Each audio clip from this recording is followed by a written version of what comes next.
Since its inception in 1996, Super Rugby has grown in leaps and bounds, establishing itself as the Southern Hemisphere's premier rugby competition. Starting with 12 foundation teams, the competition grew to 14 and then 15. And in 2016, Super Rugby will reach new fans, new markets and new heights with the introduction of 3 new teams. The Jaguars from Argentina, the Sunwolves from Japan and the Kings from South Africa. The new competition will consist of 4 conferences arranged into 2 groups, one from Australasia and one from South Africa. The Australasian group is made up of the Australian Conference and the New Zealand Conference, each containing 5 teams. The South African group contains 2 conferences with 4 sides in each. These will include all South African-based teams and the teams from Argentina and Japan. It's exciting, but it does mean a few changes to what you might previously have been used to. So, this is what it means for Reds fans. For the regular season, all you need to remember is the 6-5-4 rule. Your men will play 6 games against teams in our own conference, which includes home and away clashes against your biggest rival, the Waratahs and the Rebels, and single matches against the Brumbies and the Force.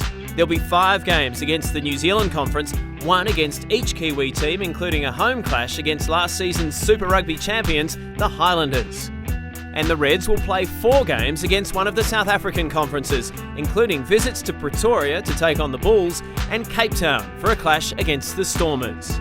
And we'll roll out the welcome mat at Suncorp Stadium for the Cheetahs and newcomers, the Sunwolves from Japan, in a family-friendly Saturday afternoon time slot.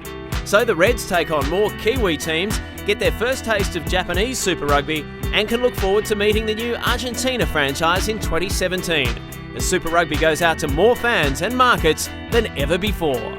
Each team plays 15 matches across 17 rounds and will have 2 byes.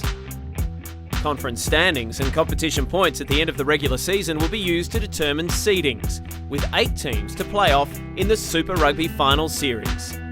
Seeds 1 to 4 are the conference winners, ranked in the order of competition points, and will host in Week 1. Seeds 5 to 8 are the wildcards, consisting of the next best team from the South African group and the next 3 best teams from the Australasian group.